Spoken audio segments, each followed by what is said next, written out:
जय हिंद, स्वागत है आपके आईडी क्लासेस में। देखिए क्वेश्चन है, अलजेब्रा के क्वेश्चन है, बहुत वैसे आसान क्वेश्चन है, बहुत सिंपल तरीके से कर सकते हैं, लेकिन दिखने में थोड़ा सा कंफ्यूजन जैसा है। देखिए यहाँ पे क्या दिया हुआ है, x फिर ब्रैकेट में x plus y plus z is equal to 20, फिर x ब्रैकेट में x plus y plus z is equal to 30 y है, फिर z फिर ब्रैकेट में x plus y plus z is equal to 40 x y z की हमने value निकाला है। देखिए थोड़ा सा अगर इसमें हम लोग अगर देखें तो अगर इस तीनों इक्वेशन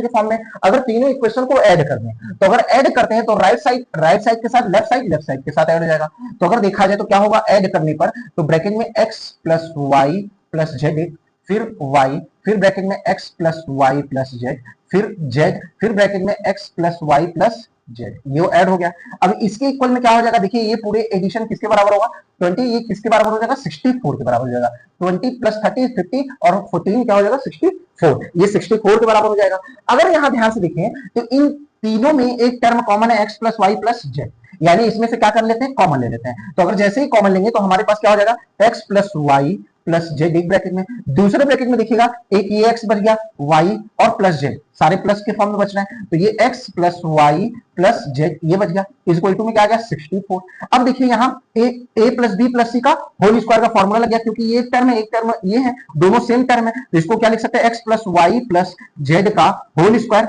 इज इक्वल टू में 64। अब ये क्या हो जाएगा, x plus y plus z is equal to में क्या हो जाएगा, 8 हो जाएगा, क्योंकि बोथ साइड अंडर रूट लग जाएंगे, तो ये 8 आ गई। अब हमसे एक्स वाई जेड का वैल्यू पूछा है, तो एक्स वाई जेड की वैल्यू के लिए देखिए x plus y plus z की वैल्यू 8 आ गई है, तो यहां देखिए अगर इसमें पुट कर देते हैं x plus y plus z की वैल्यू, तो हमारा क्या हो जाता है, x multiply by 8 is equal to में 20, तो x की वैल्यू क्या आ जाएगी, 20 बाई 8, तो क्या हो जाएगा 4 टू जाए 4 5 20, तो x की वैल्यू जो आ जाएगी वो क्या आ जाएगी 5 बाई 2, ये हमारी x की वैल्यू आ गई, ये हमारा x का। और वैसे ही y का मान निकालने के लिए, y की वैल्यू निकालने के लिए x plus y plus z की वैल्यू इसमें, फिर इसमें